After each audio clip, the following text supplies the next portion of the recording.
Come back on the Reebok Halftime Report. We'll take a look at the Utah-San Antonio series. For Dennis Rodman, just another day at the office.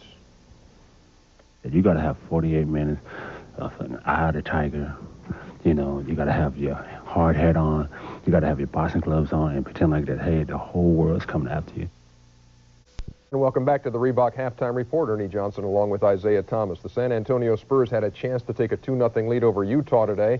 One big problem, the ball would not go in the basket, and it didn't do that for a long, long time. 16 minutes at one stretch, 0 for 25. Look at these shots off the mark. Vinny Del Negro, that's not going to go, and oh my, check the glass for crackage on that one, will you? John Lucas, what can you do? Your guys can't throw it in, but Jay Humphries certainly could for Utah, not a problem.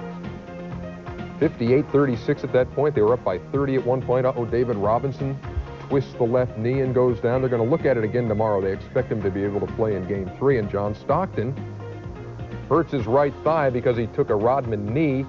He is also expected to be able to play in Game 3. Utah tied things up 96-84 with a win over the San Antonio Spurs.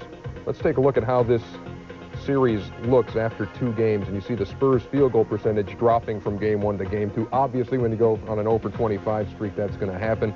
David Robinson didn't do much today. Zeke, 9 for 17, Game 1, only 2 out of 14 from the field today. And John Stockton did improve from 1 out of 4 in Game 1 to 8 out of 16 in Game 2. How do you see that thing now, splitting in San Antonio? Well, Utah got exactly what they wanted. They got a win out of San Antonio. Now they have to go back and try to finish in Utah, which is going to be a very difficult thing to do because in the past they've had problems winning series and closing series out in Utah. Let's talk about one of your former teammates, Dennis Rodman, who was again the center of attention today. And I know you like the intensity he brings to a ball club. I'm just wondering if the line is being blurred between what helps a team and what hurts a team. Today, he's involved in a scrape with Tom Chambers. Chambers gets his second tee and gets ejected here. And there you see Rodman in the middle of the action. But later, a flagrant foul on Karl Malone.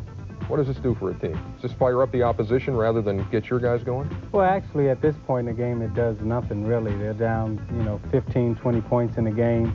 I think it's more out of his frustration than anybody's frustration, but it really doesn't help the team or anybody else. Is that cheap on Stockton right there? Is that a dirty play? Well, you have to go into Dennis' mind to see if it's dirty, if it was intentional or not. That could be a scary trip, Isiah. I don't know if it was intentional, if it was an accident.